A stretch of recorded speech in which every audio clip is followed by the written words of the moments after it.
करोड़ों अरबों का व्यापार ऐसे ही चलता रहे।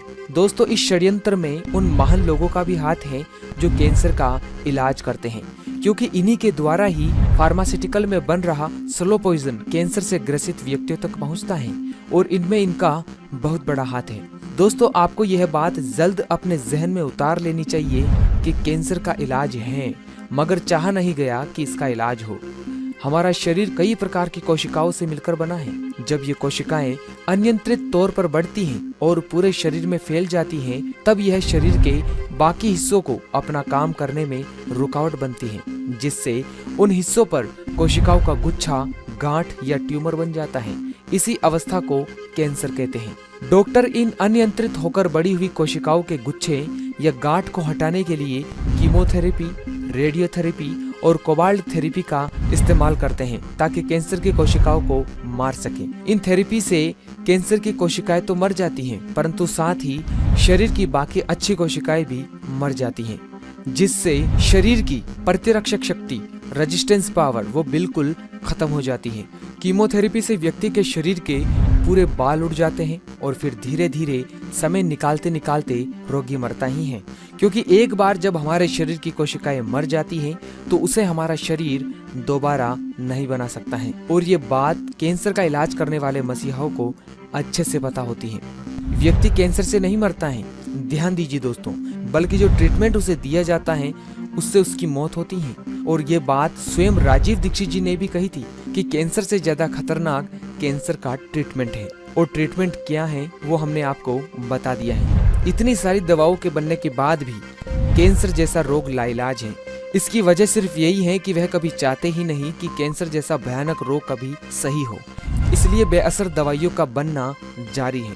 पर कैंसर का डर हमारे अंदर इस तरह से बिठाया गया है कि हम इसे लाइलाज मानते हैं। दोस्तों, कैंसर का इलाज संभव है, और केवल कैंसर ही नहीं बल्कि हर बीमारी का इलाज प्राकृतिक तरीके से संभव है। प्राकृतिक जड़ी बूटियों और पत्तों से आज भी कई जगहों पर कैंसर का इलाज किया जाता है। अभी हम आपको एक महात्मा से मिलवाते हैं। इनका नाम है श्री संत भगवान दास जी।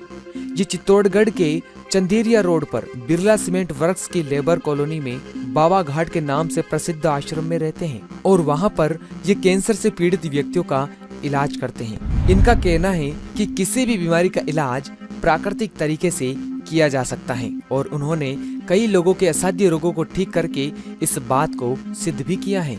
दोस्तों, श्री संत भगवान दास जी को 2000 से अधिक जड़ी बूटियों का ज्ञान है। इन्हीं जड़ी बूटियों और पत्तों की मदद से वे असाध्य से असाध्य मरीजों को ठीक करते हैं, और ये सारे दुर्लभ जड़ी बूटियां वे अपने आश्रम में खुद उगाते हैं। इनका ये भी कहना है कि व्यक्ति बिना कीमोथेरेपी किए अगर आश्रम में आता है तो 3rd स्टेज का कैंसर भी यहाँ ठीक किया जा सकता है। इनके आश्रम का पता आप नोट कर लीजिए, और दिए जा रहे नंबरों पर कॉल करके भी आप इनसे बात कर सकते हैं। दोस्तों, इसी आश्रम में राजीव दीक्षित जी 3 दिन ठहरे थे, और संत भगवान दास जी से उन्होंने आयुर्वेद, अध्यात्म और इतिहास के बारे में अद्भुत जानकारी प्राप्त की। और आपको तो पता ही है कि राजीव दीक्षित जी कितने जिज्ञासु थे। दोस्तों, ये बातें हमें स्वयं संत भगवान दास जी ने बताई हैं, क्योंकि हम भी इनके आश्रम में 2 दिन ठहरे थे, और उन्होंने आयुर्वेद के बारे में ऐसी ऐसी दुर्लभ जानकारियां हमें दी हैं, जिसे हम आगे आने वाली वीडियो के माध्यम से आप तक जरूर पहुंचाएंगे। दोस्तों, इस वीडियो को केवल आप अपने तक ही सीमित न रखें, और इसे इतना फैलाएं कि फार्मास्यूटिकल वालों की चाल हर व्यक्ति को पता चले, और लोग फिर से हमारे आयुर्वेद की ओर लौटे। ये मिशन आपके बिना संभव नहीं है, इसलिए हर एक मित्र इस वीडियो को शेयर करें।